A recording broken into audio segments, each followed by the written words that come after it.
Hello বন্ধুরা, আমি শাক গন্ডিল। আজকে এই ভিডিওতে বেশ কিছু সিনেমা সংক্রান্ত আপডেটস আপনাদের সঙ্গে শেয়ার করব। প্রথম আপডেটটা নেটফ্লিক্সের একটা আপকামিং ছবিকে কেন্দ্র করে, যেটা টাইটেল হচ্ছে আপ জেসা কোই। যে ছবিটাতে পরিচালক হিসেবে কাজ করেছেন বিবেক সোনি এবং আর মাধবন এবং ফাতিমাকে আপনারা এই ছবির মধ্যে জুটিবদ্ধ দেখতে পাবেন। 11ই জুলাই এই ছবিটা মুক্তি পেতে চলেছে নেটফ্লিক্সে। এবার দেখা যাক ছবিটা কিরকম কি হয়। এর পরবর্তী আপডেটটা আপকামিং একটা বাংলা সিনেমাকে কেন্দ্র করে, যেটার পরিচালক হচ্ছেন অরিত্র সেন এবং টাইটেল হচ্ছে প্রান্তিক। ফ্যামিলি ড্রামা জনরার একটা ছবি হবে, যেটা মুক্তি পেতে চলেছে এই বছর ক্রিসমাস উইকেন্ডে। সেরকমটাই আপডেট। আপনাদেরকে জানিয়ে রাখি, মুখ্য চরিত্রগুলোতে এই ছবিতে অভিনয় করবেন অর্জুন চক্রবর্তী, পরমব্রত চট্টোপাধ্যায় এবং সোলাঙ্কি রায়, অনির্বাণ চক্রবর্তী। এবং এই ছবিটা কিন্তু ক্রিসমাস উইকেন্ড, আবারও যেটা বলছি, অর্থাৎ বক্স অফিসে একটা বড় সড়ো ক্ল্যাশের মধ্যে কিন্তু এই ছবিটা আসতে চলেছে। প্রজাপতি 2 থাকবে এসবিএফ এর তরফ থেকে, সম্ভবত বুমবাদার ছবি থাকবে, কাকাবাবু ফ্র্যাঞ্চাইজির আপনারা সকলেই জানেন, উইন্ডোজের একটা হরর কমেডির ছবি থাকবে, তার সঙ্গে এই ছবিটা আসতে চলেছে। অর্থাৎ গত বছর যেরকমটা আমরা দেখতে পেয়েছি, এই বছরও কিন্তু কমসে কম 4টে ছবি বা তার বেশি ছবি এর পরবর্তীতে অ্যানাউন্সমেন্ট হতে পারে।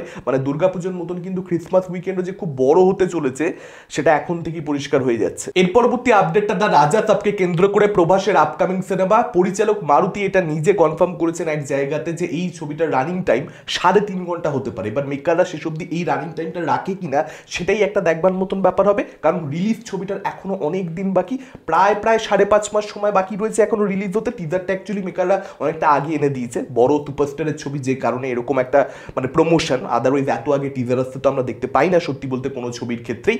তো এই ছবিটার রানিং টাইমটা 3.5 ঘন্টা থাকলে আমার মতো সেটা খুব সমস্যার হতে পারে। টিজার যেরকম দেখলাম, যেরকম স্পেসের এটা ছবি হবে, তাতে করে 3.5 ঘন্টা রানিং টাইমটা দেখা যাক শেষ অবধি কি হয় না হয়। মানে ছবিটাকে নিয়ে আমি খুব একটা শিওর নই এই টিজার দেখবার পরবর্তীতে। আমার তো ভালো লাগেনি, এবার প্রভাসের ফ্যানদের ভালো লাগছে, নিউট্রাল অডিয়েন্সে ভালো লাগেনি। আপনি যদি সোশ্যাল মিডিয়া দেখেন পরিষ্কার বুঝতে পেরে যাবেন।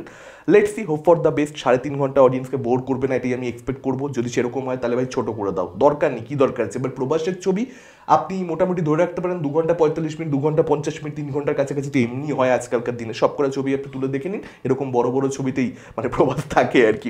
এর পরবর্তী আপডেটটা বাংলাদেশের সুপারস্টার শাকিব খানকে কেন্দ্র করে। আপনাদেরকে জানিয়ে রাখি, শাকিব ফাহাদের পরিচালনাতে তিনি একটা ছবি করতে পারেন, এরকমটা বিভিন্ন জায়গা থেকে খবর করা হচ্ছে, যেখানে আর কি শাকিব খানকে একজন সেনাবাহিনীর অফিসার হিসেবে দেখতে পাওয়া যাবে, একজন জেনারেল হিসেবে দেখতে পাওয়া যাবে। এবার দেখা যাক শেষ অব্দি এই ছবিটা হয় কিনা। ডেফিনেটলি শাকিবের কেরিয়ারে এটা একটা সম্পূর্ণ অন্য ধরনের চয়েস হবে। যেরকম ছবি সে করছে তার বাইরে বেরিয়ে গিয়ে একটা চয়েস হবে, এবং যে ধরনের ছবি বাংলাদেশে হতে আমরা খুব বেশি দেখতে পাই না।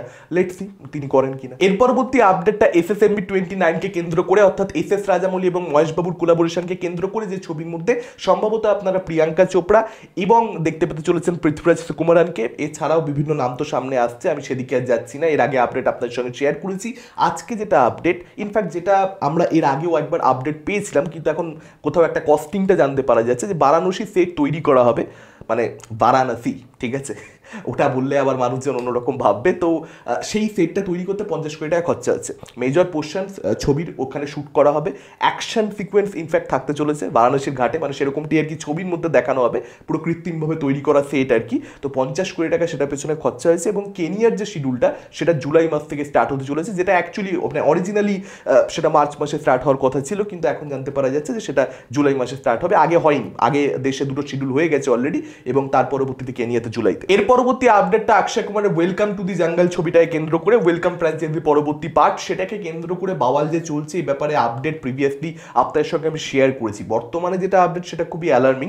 আশা করি আপনারা অনেকেই জানেন যে এর আগে বেশ কিছু শিডিউল, 2-3টে শিডিউল হওয়ার কথা ছিল, কিন্তু সেটা ফাইন্যান্সিয়াল ইস্যুজের জন্য, প্রডিউসারের এন্ড থেকে সমস্যা থাকবার জন্য সেই পার্টিকুলার শিডিউলগুলো হয়নি। অভিনেতারা বেকার বাড়িতে বসেছিল, তারা কোনো কাজ করতে পারেনি, কারণ তারা ডেট অ্যালট করেছিল এই ছবিটার জন্য। শেষ অবধি যখন প্রডিউসার ব্যাক করতে পারছে না, তখন কাজ হচ্ছে না, তারা অন্য কোনো ছবিকে ডেটগুলো দিয়ে তো রাখেনি, ওরকমভাবে তো কাজ হয় না। তো তাদের সময় নষ্ট হয়েছে সম্পূর্ণরূপে, যে কারণে কিছু অভিনেতা তারা জুন মাসে যে শিডিউলটা হওয়ার কথা ছিল ওয়েলকাম ফ্র্যাঞ্চাইজি, সেটাও যখন ক্যান্সেল হয়ে গেল, তখন তারা এই ছবিটা ছেড়ে বেরিয়ে গেছে কিছু অভিনেতা। আর কিছু অভিনেতা রয়েছে যাদের এখনও টাকা পয়সা পাওয়ার বাকি রয়েছে প্রডিউসারের কাছ থেকে, তারা যেহেতু ফ্র্যাঞ্চাইজিটাকে ভালোবাসে, ওয়েলকাম ফ্র্যাঞ্চাইজিটাকে, যে কারণে এখনও থেকে গেছে, কিন্তু ভবিষ্যতে কী হবে ভগবানই সেটা জানে। তো এখানে ওয়েলকামের এই ছবিটা কিন্তু, এই পার্টটা যথেষ্ট সমস্যায় কিন্তু রয়েছে, খুব চাপে রয়েছে। এবার দেখা যাক প্রডিউসার সমস্ত ধরনের সমস্যা মিটিয়ে আফটারঅল এই ছবিটাকে ফ্লোরসে নিয়ে গিয়ে রিলিজটা দিতে পারে কিনা প্রপারলি। এখন এখন অব্দি খুব খুব সমস্যা। এর পরবর্তী আপডেটটা শাহরুখ খানের, সিদ্ধার্থ আনন্দের এবং সুহানা খানের দ্য কিংকে কেন্দ্র করে, এবং বিশাল বড় একটা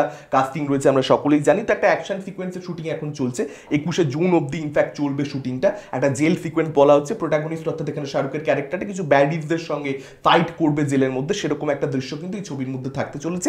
এটা মোটামুটি এখন কনফার্মড হওয়া যাচ্ছে, মিডিয়া রিপোর্টস অ্যাটলিস্ট সেরকমটাই সাজেস্ট করছে। এবার দেখা যাক ছবিটা কিরকম হয়, অ্যাকশন স্পেশালি কিরকম হয়। যদি লিও দ্য প্রফেশনালের অ্যাডাপ্টেশনই হয়ে থাকে, অ্যাকশনটার দিকে আমি অ্যাটলিস্ট নজর রাখবো। আপনাদের কি মতামত এই আপডেটগুলোকে কেন্দ্র করে? কোন আপডেট নিয়ে আপনারা সবচেয়ে বেশি এক্সাইটেড? ডেফিনেটলি আপনারা সেটা আমাদের কমেন্ট করে জানাতে পারেন। এই ভিডিওটা ভালো লাগলে লাইক করতে পারেন, শেয়ার করতে পারেন। আমাদের চ্যানেল নতুন হলে চ্যানেলটাকে অবশ্যই সাবস্ক্রাইব করতে পারেন। আজকের মতন টাটা, চোখ রাখুন পরবর্তী ভিডিওতে।